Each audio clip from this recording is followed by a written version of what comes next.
안녕, 최적입니다. 41번째 시간입니다.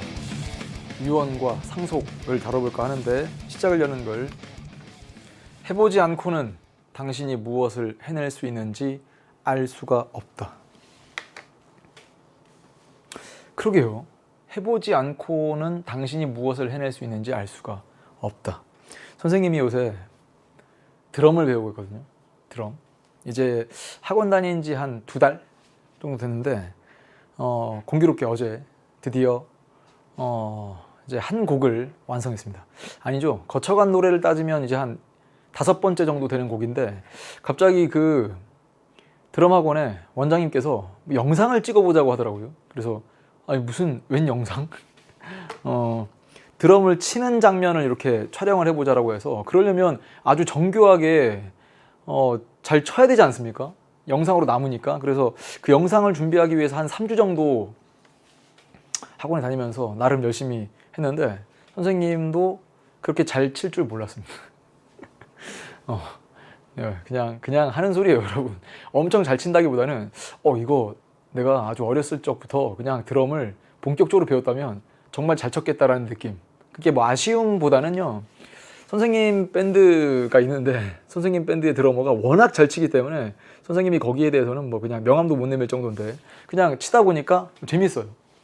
그래서 그냥 이게 나왔기 때문에 여러분이 공부하느라고 요새 참 힘들 거라 누구나 다 상상할 수 있죠. 근데 선생님도 여러분 때 힘들었고 한데 공부만이 아니라 여러분의 능력을 발휘할 수 있는 건 참 많습니다. 다양하죠. 그래서 지금 그 제자들 지켜보니까 뭐 영상 제작에 관심 있는 친구들도 많고 뿐만 아니라 뭐 각종 악기, 뭐 운동, 뭐 다양한 취미들이 있는데 유독 공부만 자신 없다 하는 친구들이 있어요. 선생님 제가 게임은 참 잘할 자신 있는데 운동은 참 잘할 자신 있는데 공부가 잘 안 돼요. 그건 이렇게 생각을 해볼까요? 그냥 여러분이 아직까지는 관심이 별로 없었기 때문이다 라고밖에 선생님은 그 말이 들리지 않아요. 왜냐면 여러분은 다 할 수 있는데 이제까지 정치와 법 공부를 안 해봤기 때문에 그냥 예를 들면 운동이다. 처음 하는 운동 같은 느낌? 악기다. 당연히 처음 다루는 악기는 잘 연주할 수가 없습니다.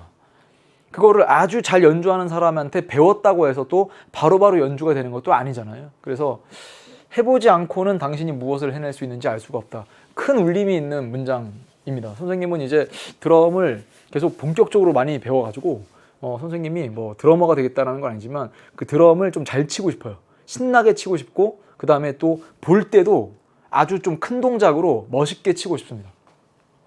그런 계획을 세웠고 뿐만 아니라 시간이 있다면 외국어도 뭐 한두 개 정도 이게 말이 쉬워서 한두 개지 하나도 제대로 못하지 않습니까? 선생님은 그런데 선생님이 잘할 수 있는 건 사투리는 정말 잘할 자신 있습니다. 제주도 사투리는 그냥 따라올 수 없을 만큼 잘할 자신 있는데 그 정도의 정성으로 배워보고 싶은 게 많거든요. 그래서 여러분도 지금 성적을 내야 되는 과목으로서만 이걸 딱 생각하지 말고요. 이제 이번 강 다룰 주제가 유언과 상속인데 한번 볼까요, 이거? 이런 기사가 신문에 실려 있다라고 하면 이 신문에 실려 있는 기사를 그냥 단순하게 읽어 나가면서 그런 일이 있었구나 정도가 아니라 정치와 법을 공부 열심히 하고 큰 관심을 두면 이런 게 좀 부각돼요. 그전까지는 관심이 없다가도 이런 내용의 기사가 나오면 좀 관심이 가서 읽어보기도 하죠. 그 다음 한번 읽어보겠습니다. 이번 강을 아직 안 배웠지만 근데 여기는 판사봉이죠. 뿅망치가 아니라. 그래서 그렇게 보이는데 이게 뭔가 싶기도 한데 땅땅땅 사회사업가 김모 씨는 평생을 독신으로 살다가 얼마? 123억 원이래요. 네, 어마어마하죠. 예금을 은행에 맡겨놓은 채 2003년 11월 5일 사망하였다. 해당 은행 대여 금고에서 발견된 김모 씨의 자필 유언장. 유언이 있었는데 자필 유언인가 보다. 자기가 스스로 적었다라는 뜻인가 보다. 이 정도로 읽히겠죠. 지금 수준에서는. 자신의 전 재산을 땡땡대학교의 사회사업발전기금으로 기부한다는 취지의 전문과 유언 날짜, 주소 및 성명이 적혀 있었다. 전문이라고 하는 건 전체 글씨, 전체 문장 다 자필로 적었다 이거죠. 땡땡대학교가 아주 유명한 대학교입니다. 그래서 그 당시에 이게 선생님도 이 당시였으니까 요때니까 학교를 다니던 대학을 다니던 시절이었는데 그때 어마어마했어요. 이 기사 자체가. 이에 숨진 김모 씨의 형제와 조카 등은 민법 규정에 따라 유언자의 날인, 이건 도장이거든요. 날인이 없는 유언은 무효임을 주장하며 예금 반환을 요구하였고, 해당 사건은 대법원의 최종심 및 해당 민법 규정에 대한 위헌 심판까지, 해당 민법 규정에 대한 위헌 심판? 위헌 법률 심판이겠죠. 이어졌다. 대법원은 유언자의 날인, 도장이 없는 유언장의 효력을 어땠다고요? 인정하지 않았고. 그러니까 이게 전문, 그러니까 한 글자 한 글자 한 땀 한 땀 다 적었고 유언 날짜, 주소 및 성명까지 적혀 있었는데 단지 뭐가 빠졌다고요? 도장이 안 찍혀 있었고 당시에 서명이 돼 있었거든요. 그래서 요 땡땡 대학교에서는요, 아니 지금 때가 어느 때인데 지금 은행을 가도 도장이 없이 서명으로도 예금 통장을 만들 수 있는 그런 시대 아닙니까? 그러니까 이 날인이라고 하는 건 도장이라고 하는 게 너무 좀 과거에서부터 강조됐던 거니까 이제는 서명도 효력을 인정해야 되는 거 아니냐라는 주장인데요. 이 유언에 엄격한 형식이 요구되기 때문에 대법원은 누구의 손을 들었다? 네, 김모 씨의 형제와 조카 등의 손을 들어 주었다라는 얘기입니다. 헌법재판소는 해당 민법 규정이 위헌이 아님을 확인하였다. 여기까지. 그러니까 공부가 안 된 상태로, 즉 정치와 법을 한 번도 공부하지 않았던 사람들은 그냥 이걸 쭉 읽으면 도장이 빠지면 안 되겠구나, 이런 정도에 그칠 수 있습니다. 근데 이제 정치와 법을 공부하고 이단원에서 통치기구도 공부하고 헌법재판소도 듣고 뭐 대법원도 들어봤던 여러분들은 이게 어디까지 읽힐 거냐면, 잠깐만, 위헌 심판까지? 그래서 헌법재판소가 해당 민법 규정이 위헌이 아니다, 이런 내용까지를 다 이제 읽게 됩니다. 그런 관심이 점수를 만들어낼 거고요. 또 점수가 나중에는 또 점수를 만들어냅니다. 무슨 말이죠? 성적이 조금씩 오르기 시작하면 그게 더 신나서 열심히 공부하는 경우가 있지 않습니까? 자, 이번 강의 다룰 주제는요, 유언의 효력과 종류, 상속의 의미와 방법. 이게 만약에 수능 전문 강의였다라고 하면 유언의 종류는 중요하지 않습니다. 왜냐면 이게 수능 문제에서는요, 그냥 유언이라고 하면 유언의 효력이 있냐 없냐, 뭐 유언의 형식을 갖췄냐 안 갖췄냐, 이런 정도만 묻기 때문에. 그런데 지금 학교 시험 대비로 이 강의를 활용하는 친구들은요, 유언의 효력, 종류, 그 다음에 유언의 효력이 언제 발생하는지, 유언의 어떤 종류가 있는지 다 꼼꼼하게 체크하셨으면 좋겠습니다. 여러분, 교재로는요, 내용이 많지 않아 보여요. 지금 당장 112페이지 가면 유언의 효력과 종류, 여기서부터 다음 페이지까지 넘어가는데요, 차근차근 정리를 해보죠. 자, 우선 기본기가 있습니다. 기본기. 선생님이 또 가계도를 살짝 그려볼 테니까 좀 차근차근 볼게요. 여기 갑이 있어요. 갑. 남자입니다. 을. 여성입니다. 둘이 혼인을 했습니다. 슬하에 자식이 둘이 있는데 계속 들었던 사례죠. 자, 녀, 병, 정이고요. 갑의 어머니. 갑이 호르머니를 모시고 살고 있는데 갑의 어머니는 무예요. 무. 엄마 무, 마마 무, 이렇게 돼 있죠. 갑의 어머니 무라는 뜻입니다. 갑을, 여기서 누가 사망을 해요. 사망. 꼭 사망해야 되나요? 아니, 사망을 꼭 해야 되는 거 아니지만 사망을 해야 상속에 문제가 만들어지기 때문에 그렇다는 얘기입니다. 여기서 갑이 사망했잖아요. 그러면 사망한 사람을, 여러분 한번 답해 보세요. 그냥 사망한 사람을 상속인이라고 부를까요? 피상속인이라고 부를까요? 이거 여러분의 어떤 느낌으로 일단 한번 맞춰보세요. 사망한 사람을 상속인이라고 부를까? 피상속인이라고 부를까? 사망한 사람은 피상속인입니다. 그러니까 왜? 왜냐고 묻지 말고요. 그냥 피상속인이라고 부르나 보다. 근데 혹시라도 아니 사망한 사람이 왜 피상속인이야 했던 친구들은 좀 피상속인으로 잘 정리해 두시고요. 그러면 피상속인의 사망으로 이 피상속인의 재산, 그럼 재산이라고 하면 피상속인이 사망하죠. 사망하고 나면 이 사망한 피상속인의 재산뿐만 아니라, 재산은 이제 플러스니까 뭐 예를 들면 예금이 있을 수도 있죠. 아까 처음에 보여드렸던 사례처럼. 혹은 뭐 집이 있을 수도 있고, 뭐 자동차가 있을 수도 있고, 뭐 주식이라든지 뭐 채권 형식으로 갖고 있는 재산이 있어요. 재산뿐만 아니라 빚, 채무입니다. 채무. 빚, 이게 마이너스면 이게 포괄적으로 승계되거든요. 포괄적으로 승계. 자, 무슨 뜻이냐? 이런 거겠죠. 아버지께서 돌아가셨습니다. 아버지께 빚이 있었는데 저 빚은 정중하게 사양할 테니 재산만 좀 저한테 주세요. 뭘 정중하게 사양해요? 빚을 받으려면, 그러니까 재산을 받으려면 빚도 다 받아야 되거든요. 그래서 이걸 포괄적 승계라고 하는데, 이 포괄적 승계는 이런 뜻이에요. 전 재산만 받고 빚은 안 받을 거예요. 이렇게 골라서 하는 게 아니고요.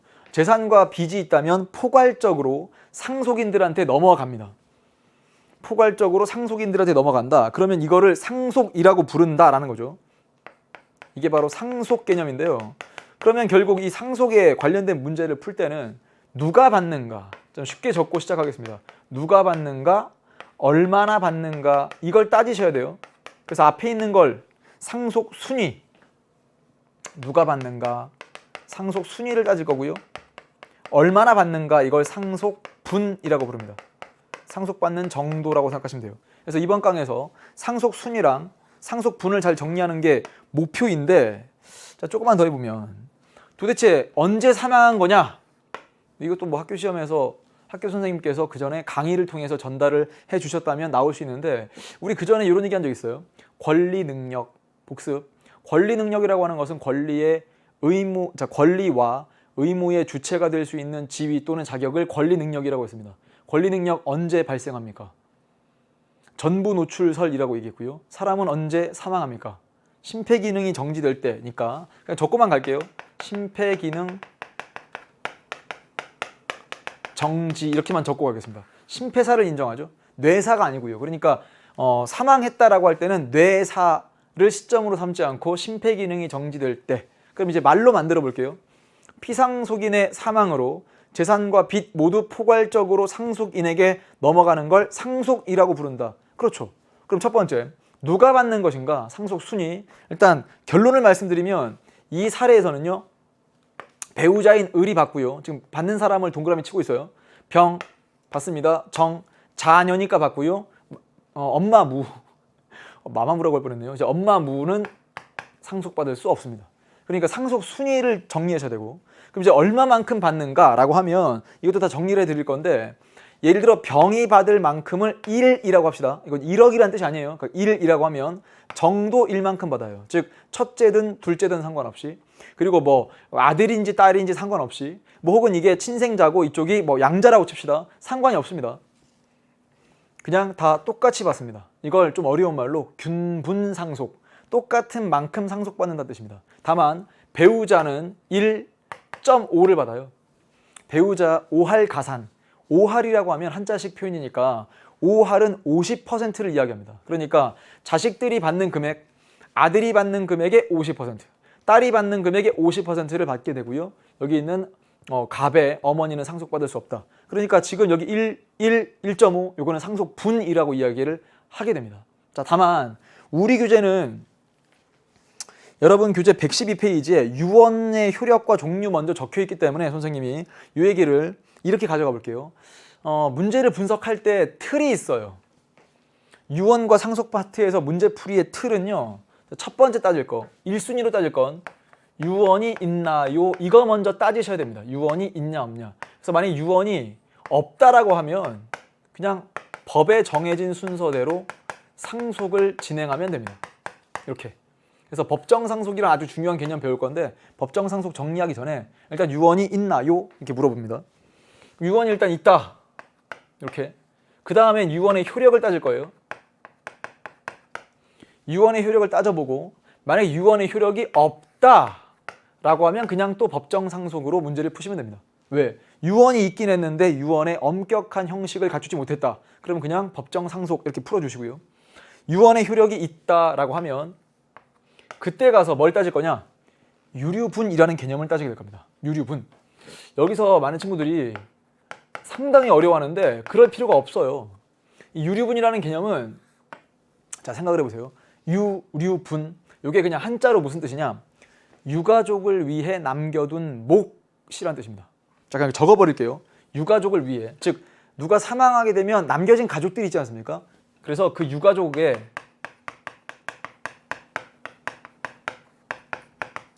생계를 고민을 해서 만약에 사망한 사람이 법적으로 유효한 그 유언을 통해서 전 재산을 아까 봤던 것처럼 전 재산을 뭐 어떤 땡땡 대학교 혹은 뭐 땡땡 사회복지재단 뭐 등등의 유언을 통해서 다 주겠다, 기부하겠다라고 했을 때 그 유언의 취지대로만 가게 되면 가족들은 한 푼도 못 받게 되는 거거든요.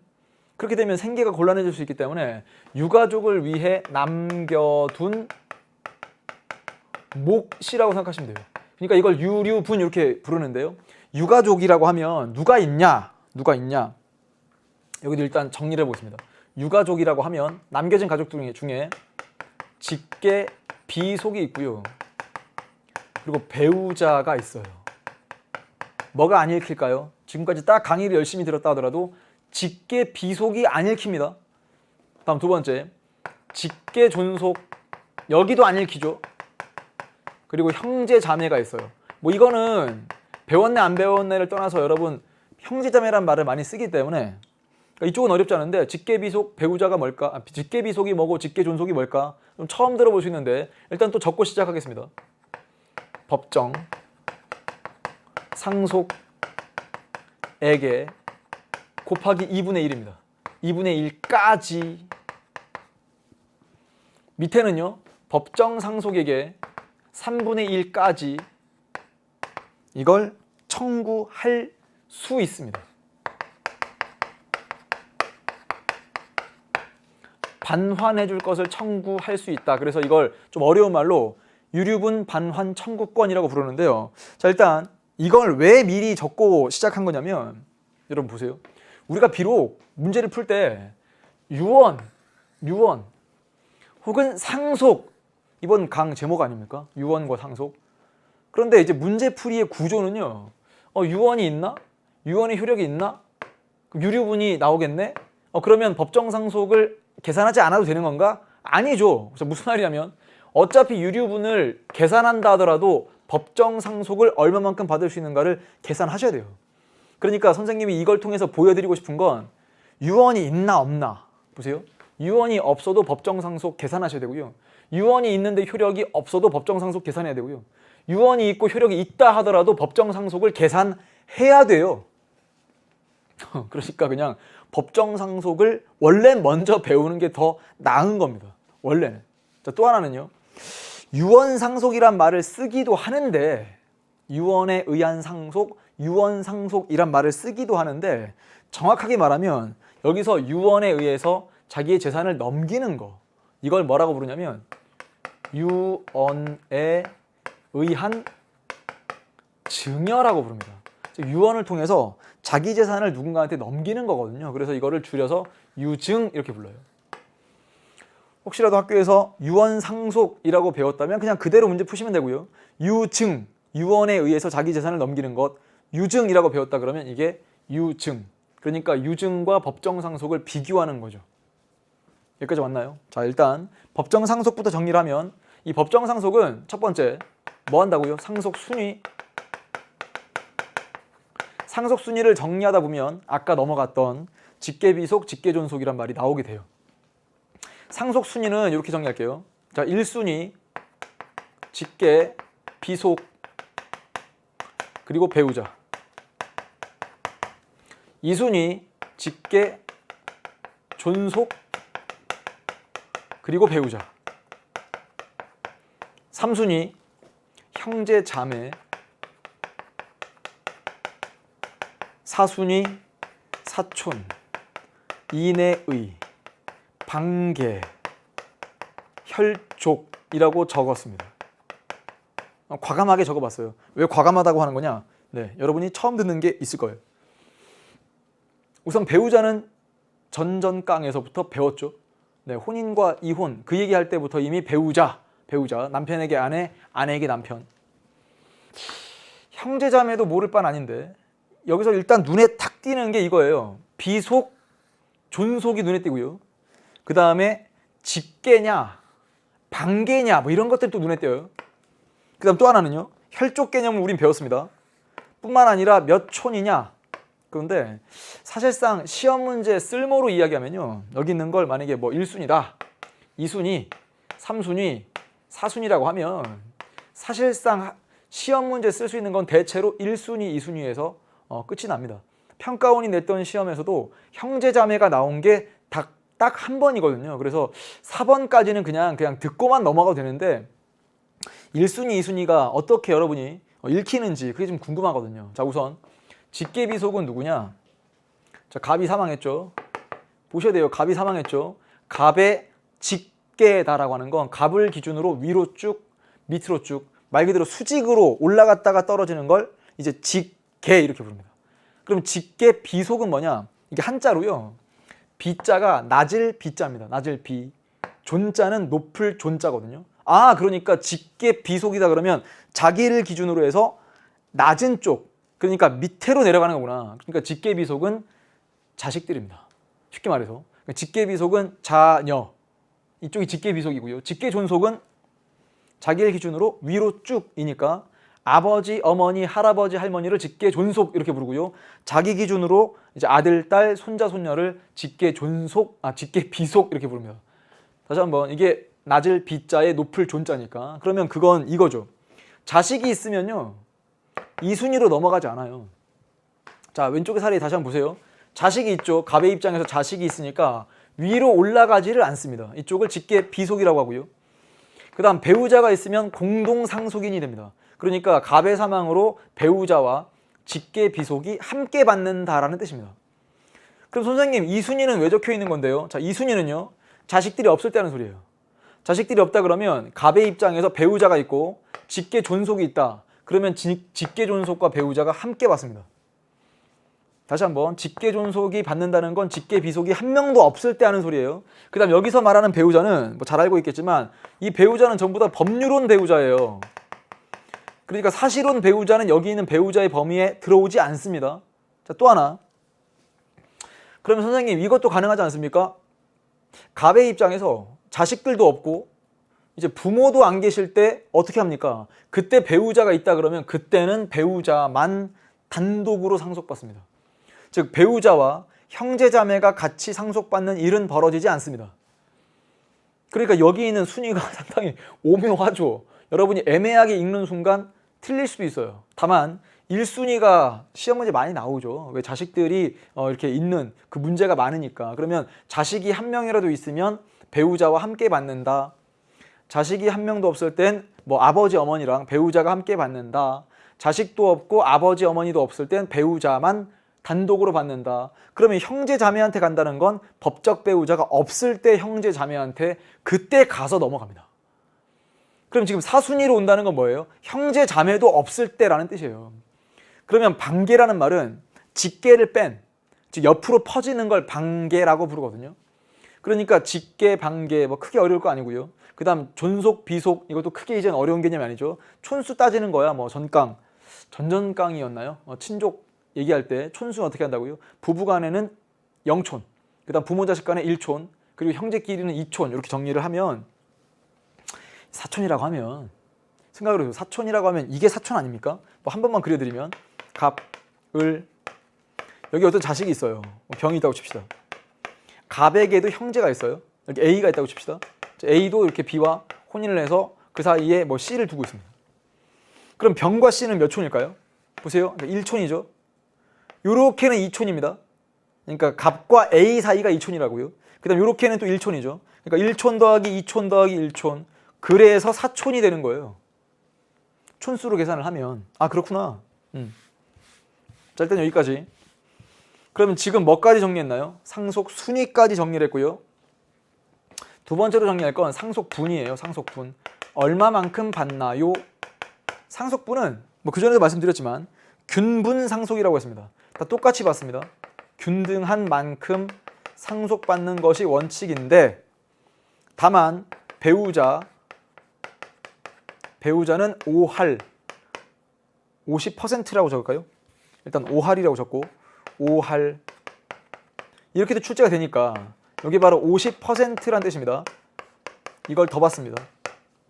배우자만이란 뜻이에요. 그래서 균분상속이라고 하는 건 아까 얘기했던 것처럼 첫째인지 뭐 막내인지 안 따지고요. 아들인지 딸인지 안 따진다 그랬죠. 친생자인지 양자인지 안 따집니다. 그래서 그 전에 선생님이 친자관계 소개하면서 양자도 친생자와 차별하지 마라. 이걸 뭐라 한다고요?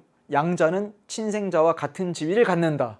이렇게 정리하라고 했습니다. 그래서 이게 균분 상속이 된다. 이렇게 정리하시면 일단은 배우자 50% 이것만 안 까먹고 잘 정리하시면 되겠죠. 자, 이제 적용을 해보겠습니다. 적용. 만약에 갑에게 이제 문제를 내는데 갑에게 재산이 20억이 있어요. 그런데 빚이 6억이다라고 하면 저 20억만 받을게요. 이게 아니고요. 20억 빼기 6억을 한 포괄적 승계니까 플러스 14억 원 가지고 상속이 진행되면 됩니다. 선생님 왜 14억이에요? 계산 불편하게. 계산을 해보시면 14라는 숫자가 훨씬 더 계산이 깔끔하다는 걸 알게 돼요. 나중에 여러분이 문제를 풀다 보면 익숙한 숫자가 나옵니다. 계속해서. 자, 이제 14억 원입니다. 이 14억 가지고 일단 누가 받는지 정리하라고 했죠. 갑의 사망으로 배우자 1을 받죠. 병과 정은 뭐라고요? 직계 비속. 여기는 배우자. 이쪽은 직계 비속. 무는요 직계 존속. 이렇게 했어요. 다 똑같이 받으니까 원래 1대 1대 1 요 정도인데 배우자가 50% 가산이니까 1.5가 돼요. 그러면 병의 상속분은 정과 같을 테니까 정의 상속분을 선생님이 한 번만 계산해 드릴게요. 어떻게 계산하는지. 14억 원 곱하기 1.5 중에 1만큼이죠. 그러니까 3.5 중에서 1만큼 받는 거예요. 됐나요? 다시 한번. 여기 있는 건 1억이 아니고 병이 받을 걸 1이라고 하면 정도 그만큼 받고 을은 1.5배니까 이렇게.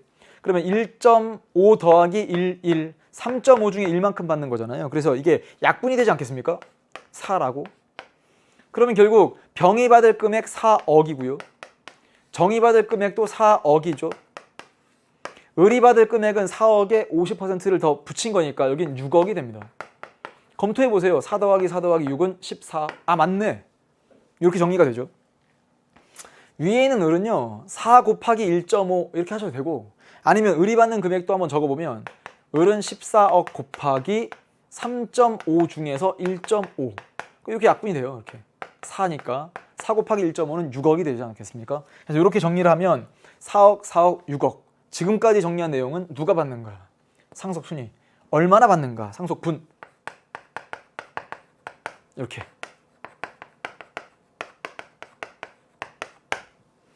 여기까지는 큰 문제가 없어요. 이렇게 풀 때는 어떻게 한다고요? 유언이 없을 때, 혹은 유언이 있는데 효력이 없을 때. 됐나요? 그러면 유언이 효력 발생하려면 유언이라고 하는 것은 유언을 몇 차례든 할 수는 있어요. 몇 차례든 할 수 있지만 유언은 마지막에, 그러니까 법적으로 유효한 유언이 여러 개 있다 하더라도 제일 마지막에 한 유언의 효력을 인정하게 됩니다. 그러니까 이거를 어떻게도 표현하냐면 유언은 언제든지 철회할 수 있다. 즉 앞선 유언의 그 취지를, 혹은 앞선 유언에서 내가 밝힌 그 재산 관계를 바꿀 수 있거든요. 얼마든지. 그래서 가장 마지막에 한 유언이 효력이 있다. 이렇게 정리하시고, 이 유언이라고 하는 건 일단 기본적으로 만 17세가 되면 유언할 수 있죠. 자, 그리고 유언은 아까도 얘기했듯이 언제든지 철회가 가능하다. 그 얘기는 가장 마지막에 한 유언의 효력을 인정한다. 이렇게만 적을게요. 그냥 마지막에 한 유언의 효력을 인정한다. 그리고 유언의 효력이 발생하는 건, 자, 이걸 잘 보셔야 돼요. 유언 시 효력 발생하는 게 아니고요, 사망할 때 효력 발생하겠죠. 자, 무슨 말일까요? 유언을 한 게, 예를 들어서 2020년 6월 3일 날 했다. 유언 한 게. 근데 그 사람이 한 5년 지나서 2025년 7월 달에 사망했다. 그러면 5년 전에 한 유언의 효력은 사망해야 발생하지 않겠습니까? 그러니까 효력 발생 시기는 바로 유언시가 아니라 사망시가 된다. 그리고 이쪽은 엄격한 요식주의를 채택하고 있습니다. 중요합니다. 요식주의. 요식주의라고 하는 말은 뭐냐? 민법에 정한 형식에 조금이라도 못 미치면 그 유언의 효력을 인정하지 않는데, 그 유언의 방식이 뭐가 있냐? 5개를 제시할 수 있거든요. 첫 번째가 자필증서. 자필증서에 의한 유언. 그 다음에 녹음에 의한 유언.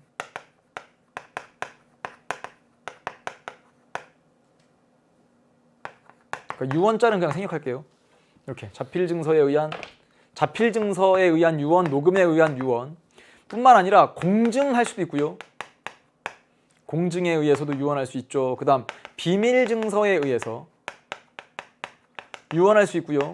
구수, 말로도 가능합니다. 그런데 이게 아주 뭐 이렇게 민법 조문은 아주 정교하게 막 써 있지만 사실상 여기 있는 하나, 둘, 셋, 넷, 5개를 막 달달 외우는 것까지는 좀 하기 싫을 거예요, 여러분들이. 그러면 이제 문제 풀 때 필요한 거, 그냥 감을 유지할 수 있도록 필요한 걸 말씀드리면 자필 증서에 의한 유언만 증인이 필요하지 않습니다. 나머지는 전부 다 증인이 어쨌거나 필요하다는 뜻이거든요. 그리고 구수증서라고 하는 건 말로 한다? 말로 한다 이게 무슨 뜻이냐? 이거는 급박한 사유가 있을 때만 하는 거예요. 그러니까 사실상 한번 생각을 해보면 여기 첫 번째부터 5번째까지의 유언의 방식을 가만히 지켜보면 우리나라에서 유언하는 사람도 그렇게 이제 비율적으로 많지는 않지만 유언을 한다 그러면 대체로 자필 증서에 의한 유언이 많을 것 같잖아요, 여러분 생각으로. 근데 이게 비율적으로 아주 객관적인 데이터가 따라 나와 있다기보다는 생각을 해보세요. 유언을 평상시에 하지 않고 있다가 나중에 임종 직전에 가서 자신의 재산을 정리해서 얘기하는 경우가 있거든요. 그래서 구수증서에 의한 유언이 가장 많다고 합니다. 생각만큼 자필증서의 유언이 얘만큼 많지 않다라고 생각을 하는데 이걸 왜 얘기하냐면 그러네, 그냥 말로 한다는 건 건강할 때 말로 한 거 그게 중요한 게 아니라 급박한 사유가 있을 때 여기 있는 구수증서라고 하는 것도 임종 직전에 유언을 할 때 그냥 가족 중에 누구 한 명 불러서 내 재산 이렇게 하도록 하여라 이렇게 하는 게 아니고요. 여기도 증인이 필요하다는 뜻이죠. 그러니까 한 번쯤 여러분이 교과서를 보고 있다면 유언의 방식을 한 번만 쭉 읽어나가면서 어떻게 읽었으면 좋겠냐. 내가 만약에 유언을 한다면 선생님 왜 그러세요? 저희 지금 나이가 몇 살인데 지금 유언을 얘기하십니까? 아니에요. 그러니까 읽을 때 내가 만약에 유언을 한다면 어떻게 하는 게 좋을까라고 생각해서 감정이입하고 읽으셔야 돼요. 그래서 지금 처음에 보여드렸던 것 중에 123억의 예금을 갖고 있던 자산가가 자필 증서에 의해서 유언을 하는데 여기 날인 도장이 필요했단 말이죠. 근데 그 도장이 안 찍혀 있기 때문에 효력을 인정하지 않아서 땡땡 대학교에게 기부하겠다는 것이 이제 안 됐단 말이에요. 그러니까 엄격한 형식이 필요한 거구나. 쭉 한번 읽어보시면서 정리하시면 충분하겠습니다. 자, 그리고 여기 있는 이제 이런 형식을 어쨌거나 갖췄다라고 하면 유류분 계산이 필요한데요. 이 유류분 계산은 어떻게 하는 거냐? 자, 사례를 들어보죠. 아까 처음에 보여드렸던 여기서 그냥 다 끝낼게요. 예를 들어 갑이 땡땡 재단한테 땡땡 재단 땡땡 사회복지 재단에게 예를 들어서 전 재산을 넘기겠다 이렇게 해버리면 원래는 이 유언한 사람의 취지를 반영해서 유언이 이 사람의 유언장에 따라서 전 재산이 땡땡 복지재단한테 14억이 가버리게 됩니다. 근데 그렇게 따지면 여기 있는 가족들은 어떻게 합니까? 유가족들은. 그래서 계산을 해볼게요. 법정 상속에게 2분의 1까지를 반환해 줄 것을 청구한다라는 게 무슨 뜻이냐? 병이 원래 받을 수 있는 금액이 4억이었는데 이 유언대로 전 재산이 땡땡 복지재단한테 넘어가게 되면 한 푼도 못 받게 된단 말이에요. 그러니까 원래 자기가 받을 수 있었던 금액과 유언에 따라서 넘어가게 되면 받을 수 있는 금액 0원이죠. 0원. 한 푼도 못 받게 되는 거죠. 그 사이의 차이 바로 그게 4억 아닙니까? 다시 한번 이게 원래 받을 수 있는 법정 상속액이고 유언대로 가버리면 한 푼도 못 받는 거예요. 여기도 한 푼도 못 받아요. 여기도 한 푼도 못 받겠죠. 원래 6억 받을 수 있었는데. 그럼 그 사이의 차액이니까 얼마? 4억이죠. 즉 4억의 2분의 1. 여기도 4억의 2분의 1. 여기는 6억의 2분의 1까지를 그럼 계산해 보면 여기 2억이죠. 여기 2억입니다. 여기는 3억입니다. 까지를 땡땡 복지재단한테 반환해 달라고 청구할 수 있습니다. 그 얘기는 꼭 2억이 아니어도 된다는 뜻이고요. 유류분 반환해 줄 것을 청구하지 않아도 된다는 얘기죠. 근데 문제 풀 때 상속받을 수 있는 을과 병과 정이 유류분을 전액 다 청구한다면 이런 조건을 붙어요. 조건을 붙여주면 병도 2억을 청구하고 정도 2억, 을도 3억을 다 청구하면 땡땡 복지재단은 14억을 받고 2억 주고 2억 주고 3억을 줘야 되는 거니까 7억을 받게 됩니다. 그럼 그 7억이란 금액은 최대 금액입니까? 최소 금액입니까?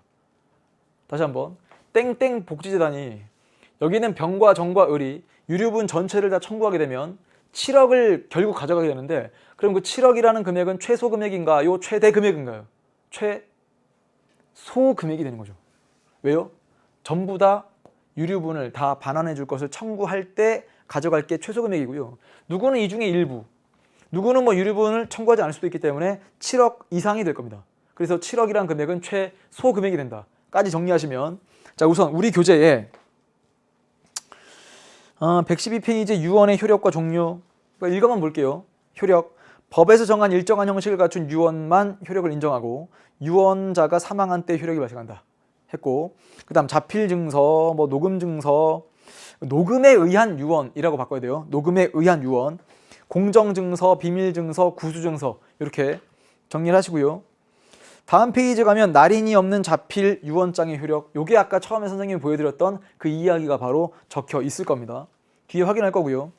114페이지에 상속의 의미와 방법이 나와 있습니다. 의미, 방법 쭉 한번 정리를 하면 되겠죠. 이제 안 한 얘기가 없기 때문에 자, 결국 자료탐구 4번, 5번이 남아있는데 함께 볼까요? 자료탐구 4번은요. 날인이 없는 자필 유언장의 효력 처음에 했던 그 얘기 그대로입니다. 이게 바로 여기 적혀 있는 건데 그냥 바로 이제 뒤에 분석이 나오겠죠. 갑의 유언은 자필증서 유언에 해당한다. 자필증서 유언은 자필로 유언의 내용과 날짜, 주소, 이름 뿐만 아니라 도장까지 찍어야 되는데 어느 하나라도 빠지면 유언장의 효력이 없다. 갑은 이 중에서 날인, 도장을 찍지 않았다. 이로 인해 A대학교와 유족 간의 법적 다툼, 소송까지 갔는데 대법원까지 간 소송에서 결국 유족들이 이깁니다.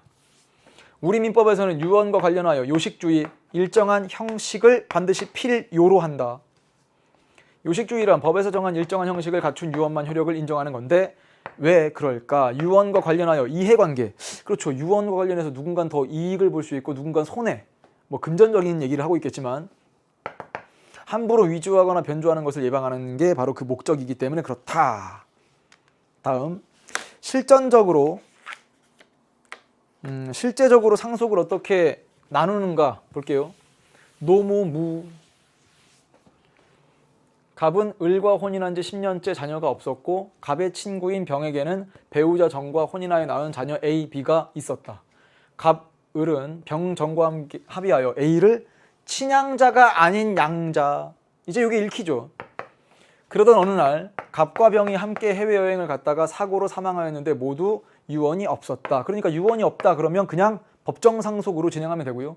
갑의 재산은 10억 원, 병의 재산은 14억 원이며 둘 다 빚은 없다. 한번 적어볼게요. 갑, 을, 갑의 노모, 무. 그 다음 이쪽은 병과 정이 있는데 병과 정이 혼인하여 낳은 자녀가 A, B가 있죠. 이렇게 A를 친양자가 아닌 양자로 입양합니다. 그러니까 A를 여기 이제 양자로 데리고 오는 건데 어느 날 갑과 병이 함께 해외여행을 갔다가 사망합니다. 갑 사망, 병 사망. 갑의 재산은 10억 원이고요. 병의 재산은 14억 원이죠.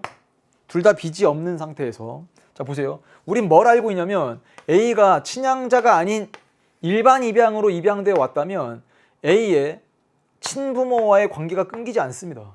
그러니까 이 14억 원은 아까 우리가 계산했었으니까 4억, 6억이 될 거고요. 그 다음 여기 있는 10억은요. 어머니한테 가진 않는다고 했죠. 그 10억이라고 하는 건 1대 1점으로 나눠 갖게 되면 여긴 또 4억이고 여기 또 6억이 되겠죠. 그럼 결국 A가 받는 금액은 친부, 아버지, 친아버지의 사망으로 4억을 받을 거고요. 양부, 양아버지의 사망으로 또 4억을 받게 된다. 그래서 총 8억을 받게 됩니다. 읽어볼까요? 이 사례에서 사망자는 갑과 병이다. 우선 갑의 법정 상속인은 배우자 을과 자녀 A, 양자죠. 병의 법정 상속인은 배우자 정뿐만 아니라 자녀 A가 여기도 들어와 있어요. A는 병의 자녀인데 갑의 양자로 입양되었다. 친양자가 아닌 양자, 즉 일반 입양에 의한 양자이므로 입양 전 친족관계 유지. 전강에 했던 얘기가 또 써있네요. A는 친생 부인 병의 사망으로 상속인이 된다. 친생부, 그러니까 친아빠란 뜻입니다. 자녀는 동등한 액수를 분배받고 배우자는 자녀의 분배액의 50%를 가산한다. 5할 가산. 갑의 재산은 10억 원이기 때문에 6억과 4억으로. 그래야 1대 1.5죠. 병의 재산은 14억 원이므로 법정상속분인 배우자 정이 6, 자녀 A, B가 각각 4억 원씩. 그래서 결국 A는 8억 원이 됩니다. 여기까지 정리하면 교재 114페이지까지 다 됐고요. 이제 우리가 풀 문제는 8번부터 주어져 있어요. 8, 9, 10, 11. 자, 풀이해 볼게요. 8번. 유언자는 이 사건 유언장의 말미에 작성 연원을 주민등록번호. 근데 이렇게만 적혀 있네요. 땡땡동에서. 땡땡동에서라고만 기재를 합니다. 사실관계를 살펴본 대로 만약에 유언자가 정말 이 땡땡동에 살고 있다 하더라도 유언자가 유언장에 기재한 땡땡동에서라는 부분을 다른 주소와 구별되게 기재한 것으로 보긴 어렵기 때문에 형식을 결여했다 해서 효력이 없다. 정답은 몇 번일까요?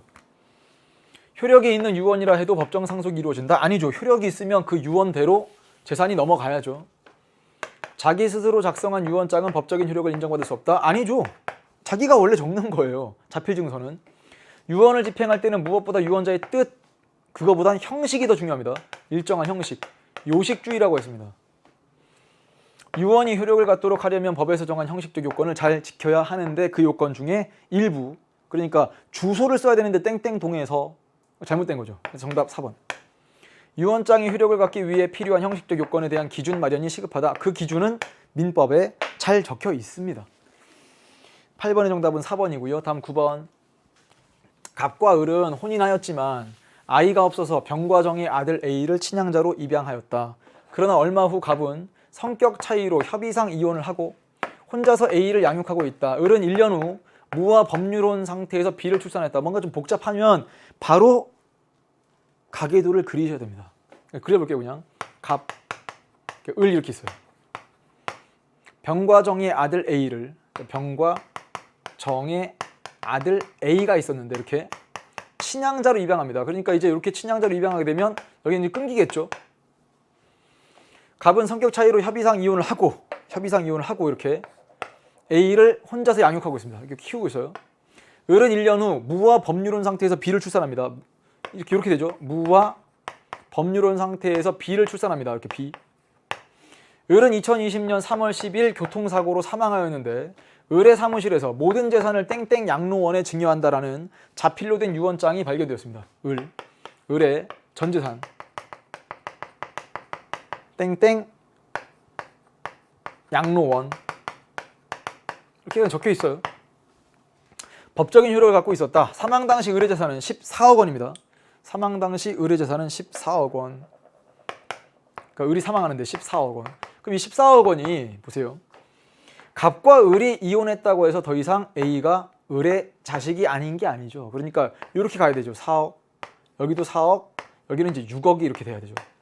그러니까 왜 14억이라는 금액을 많이 내는지 이제 아시겠죠? 을의 상속인들은 땡땡 양로원에 대한 최대한의 유류분 행사였다. 그러니까 이 14억 원이 땡땡 양로원에 가는데 A 4억 원 곱하기 2분의 1, 2억이죠. B도 4억 원 곱하기 2분의 1, 2억입니다.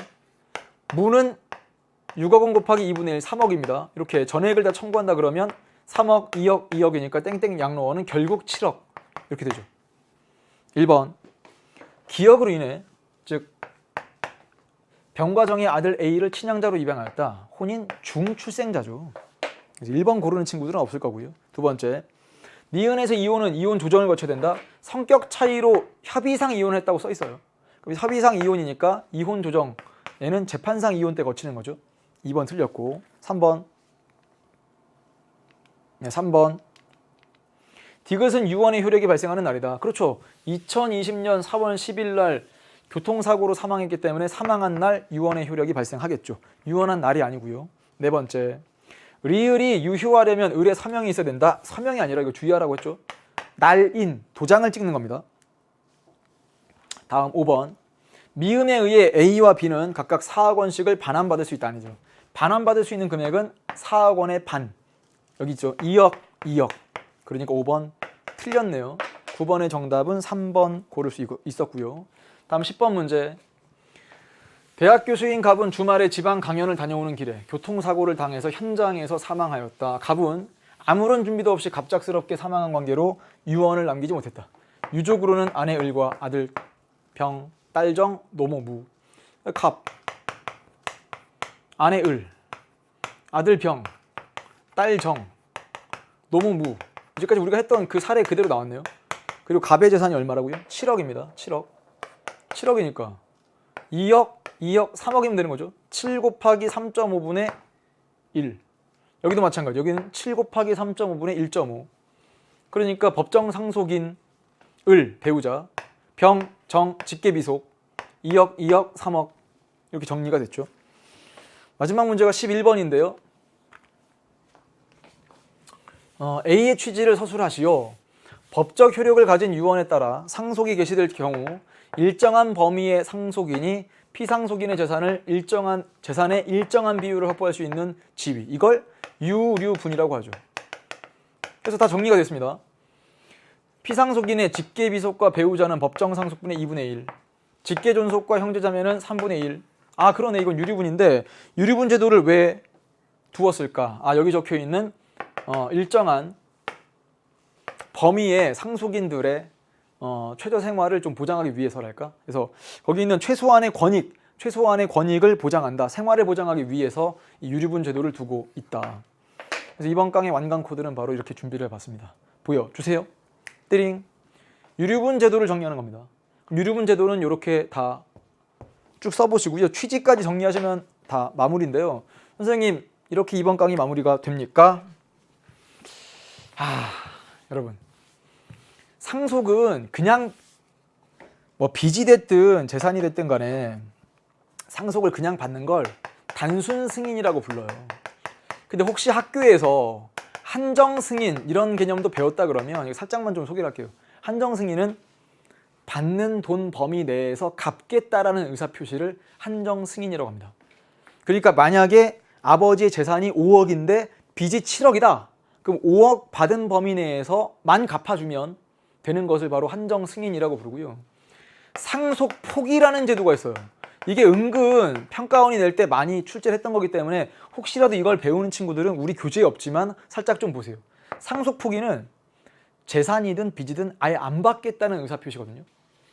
그러니까 상속 포기를 했다. 만약에 시험 문제 푸는데 뭐 아들 병이 상속 포기했다. 그러면 아들 병을 빼놓고서 그냥 상속을 진행하시면 됩니다. 다시 한번, 한정 승인은 내가 받는 재산의 범위 내에서 뭐 어떤 빚을 갚겠다라는 사인이고요. 상속 포기라고 하는 것은 재산이든 빚이든 하나도 안 받겠다라는 건데 얘랑 얘는 가정법원에 신청해야 돼요. 단순 승인은 말 그대로 가만히 있으면 다 받는 거거든요. 자, 그러니까 생각을 해보세요. 단순 승인 이거랑 한정 승인, 상속 포기라는 개념은 뭔가 차이가 있죠. 단순 승인은요, 그냥 재산이 빚보다 많다. 그럼 다 받을 수 있습니다. 근데 뭐 애매하거나 뭐 아니면 뭐 상속 포기, 빚이 훨씬 더 많다. 이게 명확하게 되면 상속을 포기할 수 있다는 것까지 정리하시면 되겠습니다. 우리 교재에 안 나와 있지만 기출문제 때문에 소개가 될까봐 말씀을 드렸고요. 자, 이제 우리는 다음 강에서 4단원 마지막 꼬꼬무를 해볼까 합니다. 기대 많이 해주시고요. 다음 강에서 또 웃는 얼굴로 만나죠. 최적이었습니다. 안녕!